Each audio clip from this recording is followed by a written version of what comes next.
Happy Wednesday.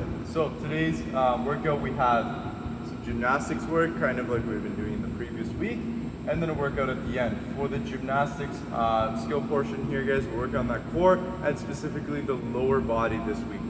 We're gonna start off each round with 12 and 12 single leg strict leg raises. So when we're hanging from the bar, we're gonna lift one leg for 12 reps and then 12 on the opposite side. So really work on the lower abs there, and we're also working on firing up those hip flexors. Then from there, we're going for 8 and 8 single leg dual kettlebell deadlifts, single leg, dual kettlebell deadlifts there. And we're trying to fire up the hamstring and those glutes to get ourselves ideally all prepared for that single-legged squat at the end. With the single-legged squat, if you're comfortable, we can go towards a pistol progression. You can also play around a little bit with those shrimp squats or skater squats. They're very similar styles of squats.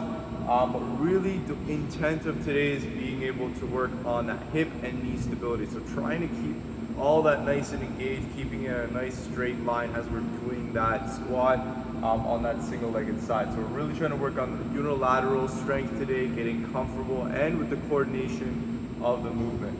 The first two movements, guys, are kind of like accessory and primers for that last movement there. And again, it's not that many reps, 4 and 4 for 2 rounds. You're ideally doing 8 per side, but I want you to take your time and really get comfortable with the movements.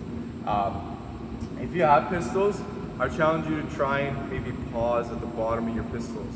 See how your knee is positioned or your ankle's positioned, how your back and chest are positioned at the bottom there. Really try and take note of those little things if you have those pistols. If you don't, also when you're doing the progressions, kind of go slow through them, really feel it out. The more you rush them, kind of be harder to progress towards that pistol squat or doing a full depth squat on that one side without any assistance. So really try to take your time with the movements. If again, I like to pause at the bottom to kind of feel it out, to be sure that I'm comfortable at the bottom and stable. After you finish those 2 sets, guys, we're gonna go into that workout and we're gonna really try to work a little bit more on that cross body pattern there, guys. Really not trying to be very linear with our movements. We're trying to be a little more unilateral and have a little bit of a twist in that movement to work on that midline. First movement is a dynamic box step up. With those step ups, we're keeping one foot on the box, and we're gonna raise that leg up like we do a regular step up, but this time we're gonna go for that high knee at the top, so being nice and explosive, and then coming back down. If you feel comfortable, trying to rebound them as you do them. Box step ups here, always make sure you find that height where you can keep that knee nice and stable. If you find your knees moving around a lot towards the side as you're stepping up, or you're having to lean forward a lot, go a little bit lower in your height and not as high, so you can work on that for the workout. After that, 8 dual kettlebell push presses. So pretty much doing one push press on one side, but still holding that object on the opposite side. You can do them also with the dumbbells as well. And then 12 alternating V-sits. So similar to V-sits, but coming up and touching one side, bringing up one leg at a time for that V-sit.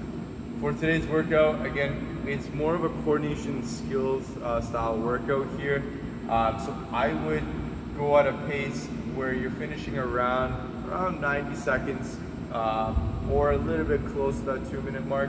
Anything past the 2-minute mark, I would say you chose progressions a little too challenging for you. So try to get at least 6 rounds in this workout. I would say try to hit that 6 range mark. Again, it will depend on what kind of progressions you use today. So make sure you go through those movements, feel them out, see how they are. Push presses, I would say try to keep those unbroken. Maybe you might have to break those V-sits up later on, maybe into 2 sets. But the other 2 movements, I would say you should be trying to keep those unbroken to be able to get that minimum amount of rounds in that 10 minutes. Hope you guys enjoyed today's gymnastics work and workout. See you guys today in class.